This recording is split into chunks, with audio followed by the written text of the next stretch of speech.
남아공화국에서 폭동이 일어나 무정부 상태가 되고 있다는 소식은 어제 전해드렸었는데, 이번에는 이 중남미 쿠바에서 30년 만에 최대 반정부 시위가 벌어지고 있습니다. 이 과학자들은 대규모 반정부 시위로 쿠바의 코로나 변이 바이러스 확산이 우려된다면서 미국 등 인근 국가들에게도 악영향을 미칠 가능성이 대단히 높다고 경고했습니다. 브라질 대통령이 최근에 이 딸꾹질이 멈추지 않아 긴급 수술을 검토하고 있다는 소식인데, 의료직은 장 폐쇄증을 의심하고 있지만은 정확한 원인은 아직도 파악되지 않고 있습니다. 또 코로나19 팬데믹 기간 동안에 많은 서민들, 노동자들이 경제적인 어려움을 겪었지만은 최고 경영자들 급여는 더 올라가 부익부 빈익빈이 더 심화된 것으로 나타났습니다. 자, 주영석 국장. 안녕하십니까. 우선 첫 소식으로 이 쿠바에서 반정부 시위 사태가 일어나서 이 코로나19 확산주의보가 내려졌네요. 예, 그렇습니다. 이 보건 전문가들이 그래서 쿠바 반정부 시위 때문에 코로나19가 확산될 수 있다고 지금 경고를 한 겁니다. 범미보건기구죠. 파호가 쿠바 여행객들과 현지 주민들에게 방역 수칙을 철저히 지켜달라 이런 당부를 했다고 로이터 통신이 보도했습니다. 네. 그래서 쿠바에서는 사람이 붐비는 곳을 좀 피하고 또 어딜 가든지 반드시 마스크를 써야 한다 이런 그 강조 내용입니다. 네. 사로 우가르테 범미보건기구 파호의 보건비상사태 국장인데요. 공중보건상의 심각한 위기다. 쿠바 지금 현재 상황을 그렇게 지금 규정을 했습니다.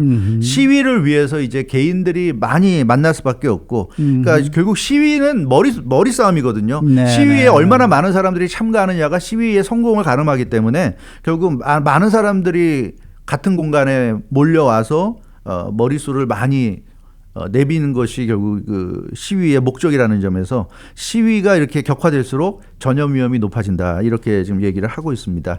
실제로 지난주 많은 지역에서 쿠바는 활발한 전염이 일어나서 34,244건의 신규 감염이 보고가 됐는데요. 이게 아주 좀 우려를 낳고 있습니다. 지금 쿠바에서 확산되고 있는 것도 변이 바이러스죠? 그렇습니다. 네. 시로 우가르테 파오 보건 비상사태국장은 쿠바에서 지금 변이 바이러스 감염이 좀 위험한 상황이라고 경고를 했습니다. 특히 관광객들이 많이 찾는 쿠바 북부의 마탄사스주에서 전파력이 강한 델타 변이가 발견됐다고 지금 밝혔고요. 쿠바의 신규 감염이 최근 들어 급격히 늘고 있는데, 그런 이유가 최근 들어서 기하급수적으로 늘어나고 있는 이유가 바로 델타 변이 전파가 그 중심에 있다. 네. 이렇게 좀 분석을 했습니다. 그러면 이번 쿠바 시위 사태로 인해서 지금 파장이 미국에까지 미칠 그런 영향이 클 것 같네요. 네, 제가 좀 이 시간에 소개해드리는 이유도 바로 그런 점인데요. 뭐 쿠바 자체도 문제지만, 미국과 쿠바는 굉장히 가깝게 인접해 있는 국가이기 때문에 지금 그 미국도 크게 지금 걱정을 하고 있습니다.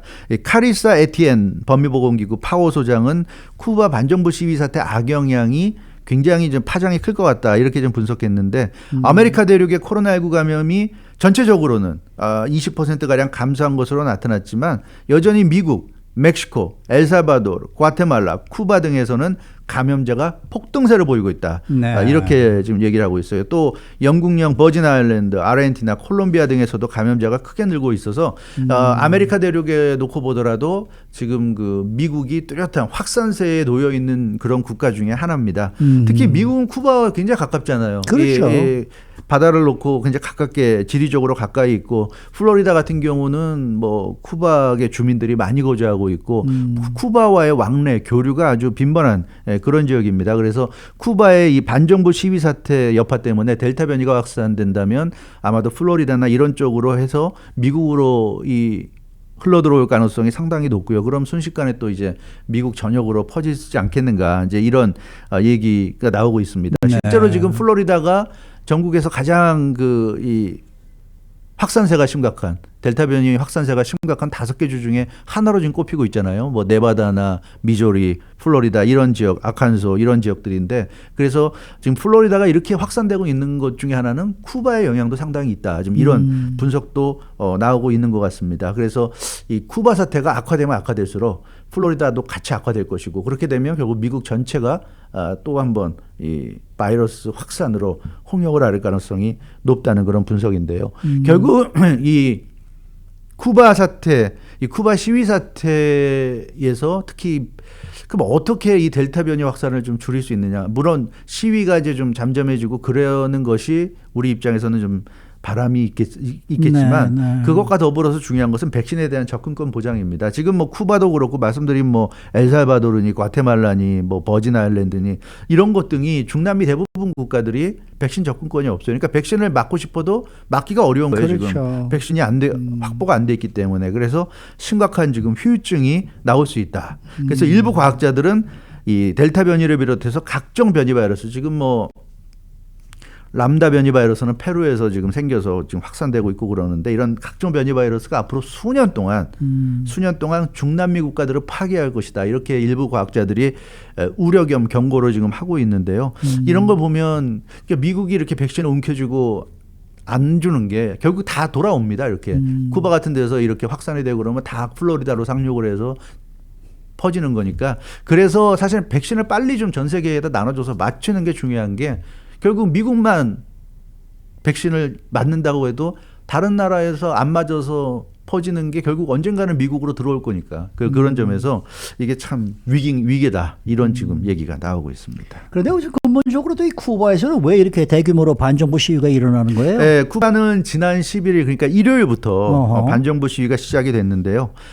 최근 30년 만에 가장 큰 규모의 반정부 시위라고 그렇다죠? 합니다. 그래서 네. 남아공 폭동 못지않은 지금 시위가 벌어지고 있는데 역시 남아공과 비슷해요. 그러니까 고질적인 경제 위기 여기에 이제 코로나19 사태까지 가중돼서 코로나 그 팬데믹이 지금 1년 반을 지금 끌고 이러다 보니까 이제 일반 시민들 서민들의 삶이 피폐해질 대로 피폐해지니까 이제 도저히 더는 못 참겠다 해서 폭발한 이제 그런 상황이라고 볼 수가 있습니다. 그래서 네. 남아공의 폭동, 약탈 사태 등과 일어난 원인이나 진행경과 면에서 대단히 지금 비슷하다. 하나는 아프리카 남단에서 일어났고 하나는 미국 바로 밑에 있는 지금 쿠바에서 일어났다는 지리적인 차이만 있을 뿐이지 내용은 상당히 비슷한데요. 쿠바 정부는 이번 반정부 시위 배후에 미국이 있다고 지금 주장을 하고 있는데 네. 뭐 어찌됐건 지금 아마 쿠바 정부는 상당한 위기일 겁니다. 지금 쿠바 이렇게 이 시민들이 들고 일어났기 때문에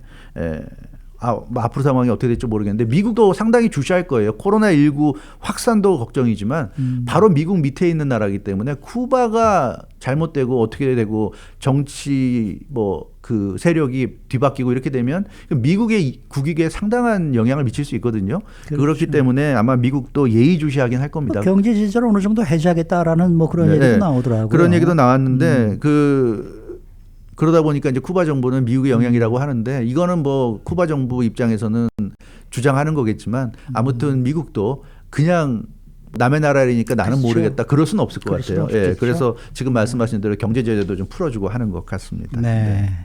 자, 이 다른 소식인데 이 브라질의 대통령이 딸꾹질이 멈추지 않아서 긴급 수술 받을 수도 있다라는 소식이 나왔어요. 네, 이거 참 뭐 어떻게 보면 해외 토픽감이라고도 할 수 있지만 네. 이 자이루 보우소나로 대통령이죠. 올해 어허. 66살의 브라질 대통령인데 딸꾹질로 대단한 고통을 겪고 있다고 그래요. 무려 열흘 동안 딸꾹질이 멈추지 않아서 아주 그거 심각하다고 참. 그럽니다. 네. 그래서 수술이 필요할 수도 있다는 소식인데 AP통신의 보도를 보면 어제 오전에 브라질리아 공군병원에 긴급히 입원을 했다는 소식이고요. 그리고 상파울로에 있는 병원에서 수술을 받을 것 같다 이런 소식인데 실제로 어제 오후에 상파울로 빌라노바스타라는 병원에 보우소나루 대통령을 실은 구급차가 도착하는 모습이 포착이 됐어요. 그래서 공군병원에 갔다가 지금은 상파울로 밀라노바스타 병원으로 이송돼서 그곳에서 정밀 검사를 받고 수술을 받는 게 맞을지 아직 받는다고 오피셜하게 발표가 된 건 아닌데 거의 지금 그런 분위기인 것 같습니다. 네. 이 딸꾹질이 멈추지 않으면 더더구나 열흘씩 이거 잠도 못 자고 이거 그쵸. 상당히 심각한 거 아니에요? 그쵸, 그렇습니다. 이거 어떻게 된 거예요? 저 같으면 저 같으면 한 30분만 이렇게 멈추지 않아도 굉장히 답답한데. 이거 정말 열흘이란 건 정말 심각한데요.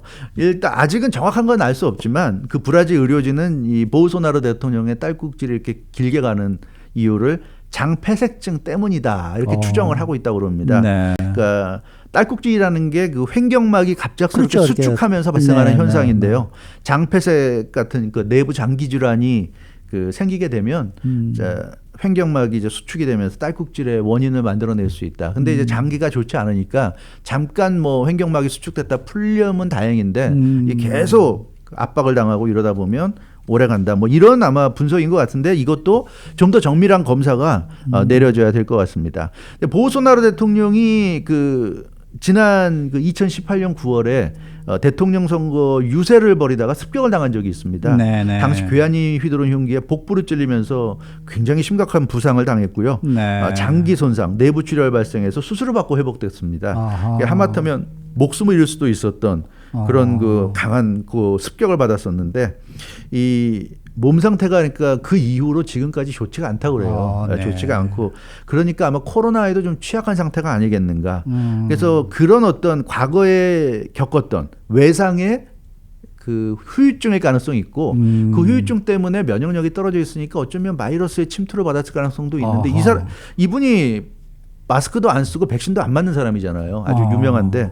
근데 그러다 보니까 혹시 바이러스 관련성도 있는 건 아닌가 여러 가지 지금 얘기들이 나오고 있습니다. 저는 뭐 이렇게 딸꾹질 나면은 네. 숨을 잔뜩 들이마시고 그렇죠. 한 네. 2분 정도 숨을 안 쉬고 그래서 이제 이걸 고치고 했는데 근데 이게 지금 열흘 동안 이렇게 다 그러면은 이게 육체적으로 정신적으로 지금 상당히 힘들겠어요. 힘들어요. 그래서 네. 그 지난 7일 지난주 수요일 날 한 라디오 방송과 인터뷰에서 그때만 해도 이제 닷새째 종일 딸꾹질을 하고 있다 고백했습니다. 라디오에서 인터뷰할 때도 계속 딸꾹을 하니까 소리가 하면서. 나잖아요. 그러니까 하면서 그러니까 듣기 불편할 수 있는 청취자에게 사과한다는 말까지 하면서 자신의 근황을 알렸고요. SNS에 자신의 투병 중인 모습을 올렸습니다. 저도 지금 라디오 코리아에다 이 그 보도를 했는데 그 사진을 네. 보면 정말 그 심각하게 심각하네요. 상반신에 각종 검사 장비 달고 병원 침대에 누워 있는 모습인데요. 보우소나루 대통령 2018년에 피습 당한 것 때문에 그 후유증 때문에 이런 일을 겪고 있다. 하지만 곧 돌아오겠다. 그러니까 병원에서 치료받고 뭐 필요하다면 수술받고 좋은 몸으로 돌아오겠다. 이렇게 글을 SNS에 남겼습니다. 브라질에서 지금 내년에 또 대선 열리지 않습니까? 네, 그렇죠. 보소나루 대통령이 재선에 지금 도전을 하고 있는데요. 뭐 굉장히 좀 어려운 그런 상황입니다. 지금 코로나19 사태가 장기화되고 있는데 이분은 뭐 마스크도 안 쓰고 백신도 네. 안 맞고 본인은 절대로 안 맞겠다고 아주 글쎄요. 완강하게 거부하고 그랬죠. 그래서 지금 인기가 많이 떨어져 있는 그런 상황이고요. 근데 보소나루 대통령 지금 그 피습 사건이 2018년인데 이번에 수술 받으면 피습 사건 이후 7번째 수술이라고 그래요. 그래서 본인도 그 피습 사건 이후에 몸이 좀 만신창이인 상황이고 대선에서 재선도 여의치가 않고 참 굉장히 심신도 지치고 정신적으로도 지쳐 있는 그런 상황일 것 같은데 그래서 아마 내년 브라질 대통령 선거에서 그 루이스 이나시오 룰라 다실바 전 대통령이 복귀하지 않겠는가 이런 지금 예측이 나오고 있다고 그러는데요. 아무튼 브라질 상황 참 심상치 않은 것 같습니다. 브라질도 지금 코로나19 확산이 아주 심각한 국가인데 대통령이 이러니까 더 문제가 큰 것 같아요. 네. 자, 오늘 마지막 소식입니다. 코로나19가 시작된 이후에 모든 사람들이 경제적 어려움에 시달렸는데 역시 기업의 최고 경영진 CEO들은 딴 세상 사람이다. 이런 것이 입증이 됐다는 소식이에요. 예, 그렇죠. 코로나19 팬데믹 때문에 사실은 경제가 굉장히 안 좋은데요. 그럼에도 불구하고 경제적인 어떤 부익부 빈익빈 이 차이는 더 심각해진 것으로 나타났습니다. 회사 CEO들과 일반 노동자들, 인플로이들과의 그 임금 격차가 2019년에 264배에 달했습니다. 그러니까 코로나19가 팬데믹이 오기 전에 264배에 달하는 임금 격차가 있었는데 지금은 그 불과 1년 만에 격차가 더 벌어졌다고 그럽니다. 네. 그래서 그 264배를 훨씬 넘는 수준이라고 그래요. 300배를 넘어서서 굉장히 그 심각한 수준으로 더 벌어졌다고 그럽니다. 1년간 그러니까 코로나19 팬데믹 기간 동안에 CEO들의 월급이 그 전년에 대비 평균 5%가 인상됐다고 그래요. 평균 5%니까 굉장히 많이 인상된 거고요. 일반 노동자들, 인플로이들은 평균 월급이 1% 늘어나는데 그쳐서 격차가 더 크게 벌어졌다. 왜냐하면 뭐 CEO들이 받는 임금과 인플로이들이 받는 임금은 애당초 다르잖아요. 다르죠. 근데 퍼센티지가 인플로이들이 더 많이 올라도 사실은 부족할 판에 1%와 5%니까 그 격차는 점점 더 벌어질 수밖에 없는 겁니다. 거기다가 뭐 스탁 옵션이라든가 실질적인 수익을 또 다른 그 임금 이외에도 올리기 때문에 굉장한 그런 차이인데요. 그래서 CEO들의 연평균 임금이 얼마나 늘어났냐면 26만 달러 이상 늘어났다고 그럽니다. 네. 평균적으로. 일반 노동자들의 임금은 연평균 957달러가 늘어났다. 이게 참 이 경제의 불평등은 갈수록 심화되고 있는 그런 근데 이 모습입니다. 팬데믹 기간 동안에도 이렇게 양극화가 더 심화가 됐어요. 네, 이건 그렇습니다. 뭘까요? 그것에 대해서 미국 최대 노동조합인 미국 노동연맹 산별노조 총연맹이 분석을 했는데요. 그 사무총장이 그 분석한 내용을 보면 코로나19 팬데믹이 생겨서 일시적으로 막 잡이 사라지고 그랬는데 뭐 그래서 실업수당 받고 버틸 수밖에 없었는데 일반 노동자들 같은 경우는 그렇지만 이제 결국 먹고 살아야 되니까 그래서 생계를 이어나가기 위해서 코로나19 감염의 위험을 무릅쓰고 이제 일터에서 일을 그렇죠. 했는데 근데 그러다 보니까 뭐 그 임금이라는 게 예전에 받던 거 그대로 받는 정도만 해도 사실은 괜찮다는 그런 생각. 거기에 이제 뭐 실업수당 같은 게 더해져서 좀 뭐 나아졌다고 볼 수도 있겠습니다만 그러니까 임금은 더 늘어나지 않은 거예요. 네. 깎이지 않으면 다행이다 하는 그런 속에서 일을 하는 것이고 반면 CEO들은 앞에서는 기본급을 삭감하는 모습을 보입니다. 본인도 일단 기본급은 삭감했다. 근데 애당초 CEO들은 기본급 갖고 생활하는 사람들이 그러네요. 아니에요. 그러니까 뭐 큰 기업들의 CEO들은 뭐 무보수 1달러 받고 일하고 이런 사람들 많은데 어차피 다 형식적인 겁니다. 대부분 뒤로 대규모 스탁옵션이라든가 성과급을 챙기는 건데 그런 거는 뭐 전혀 손 안 댔고 오히려 그런 건 더 늘렸죠. 네. 네, 그러다 네. 보니까 이 앞에 드러나는 명목상의 어떤 임금만 살짝 삭감을 하고 뒤에서 받는 건 더 올리는 이런 쪽으로 해서 격차를 더 늘려나갔다 이렇게 얘기를 하고 있는데요. 많은 사람들을 실망시키는 결과다 이런 분석이고 부의 불평등이 갈수록 더 심화되고 있다. 이거는 팬데믹 코로나19 팬데믹이라는 재난 속에서도 달라지지 않는다. 이제 이런 얘기. 예, 이런 걸 보면 참 그런 것 같습니다. 네. 수고 많으셨습니다. 주영석 국장이었습니다.